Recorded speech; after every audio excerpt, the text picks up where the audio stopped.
We know it can be hard to persuade physicians to do some things that have proven benefits, such as monitor blood pressure or keep patients on anticoagulants. But it might be even harder to get them to stop doing things. That's the topic of this week's Healthcare Triage.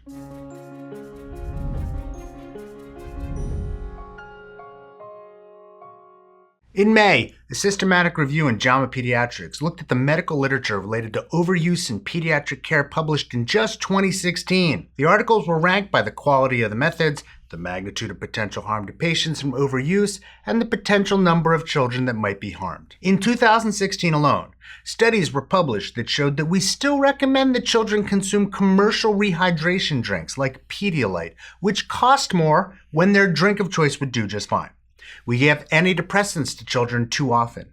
We induce deliveries too early instead of waiting for labor to kick in naturally, and that's associated with developmental issues in children born that way. We get x-rays of ankles looking for injuries we almost never find, and although there's almost no evidence that hydrolyzed formulas do anything to prevent allergic or autoimmune disease, they're still recommended in many guidelines. Those researchers had reviewed the literature on overuse in children before, looking at all the studies from a year earlier.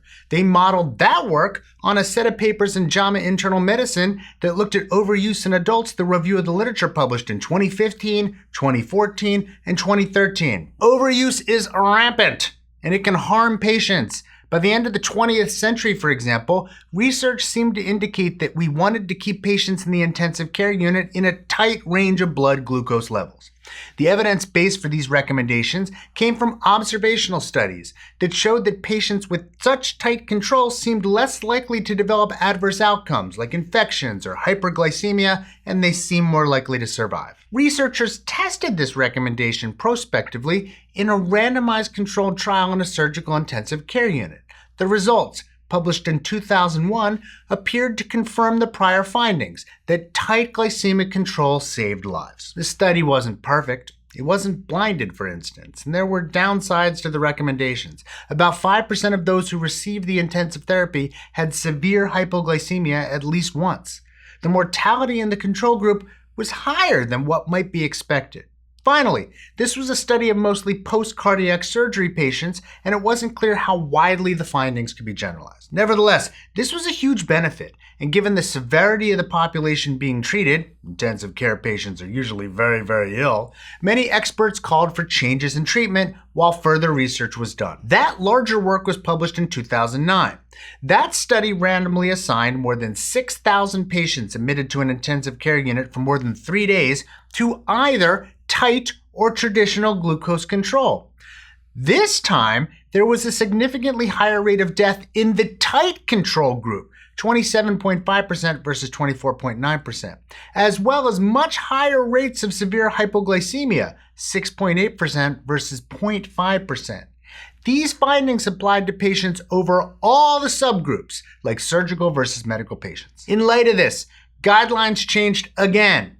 Physicians were asked to stop the widespread tight glycemic control. In 2015, some enterprising researchers set out to look at how this knowledge changed physician behavior.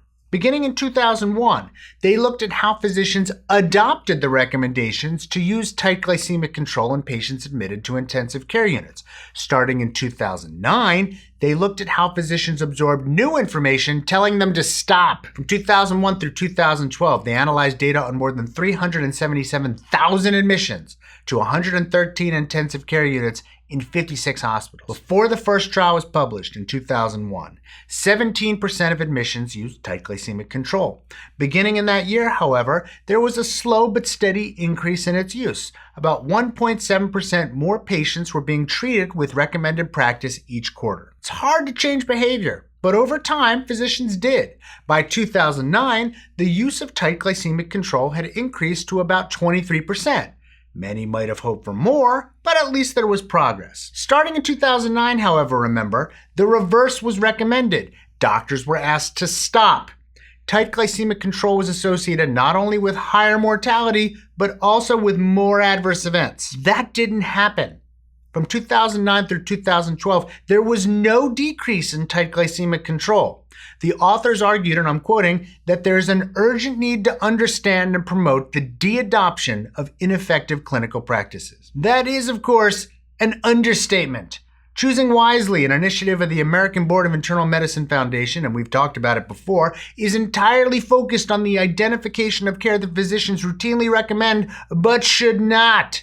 Almost 600 different tests, procedures, or treatments collected over the last 6 years are currently listed on their website. Almost all the recommendations basically say, don't do them. This overuse doesn't provide a benefit. It can lead to harms. It can also cost a lot of money. The public shares some culpability. Americans often seem to prefer more care than less. But a lot of it still comes from physicians and from our inability to stop when the evidence tells us to. Professional organizations and others that issue such guidelines also seem better at telling physicians about new practices than about abandoning old ones. I asked Daniel Niven, the lead author of the 2015 study, why it's so hard to persuade doctors to discontinue certain practices.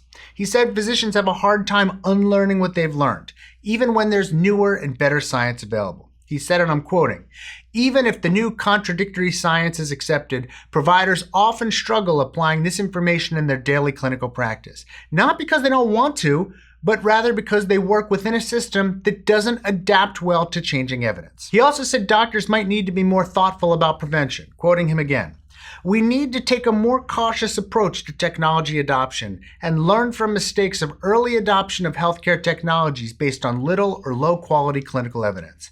This way we can prevent the need to break up with the practice when the high quality evidence shows that it's ineffective." Overuse represents a significant problem. As policymakers look for ways to save money without harming quality in the healthcare system, reducing overuse seems as if it should be a top option. Do you like the show? Always helps if you like or subscribe right down there. And another good way for you to support the show is a subscription service called Patreon.com, where you, the viewer, can directly support on anything you like $1 a month. More if you like, but if you don't want to, totally fine as well.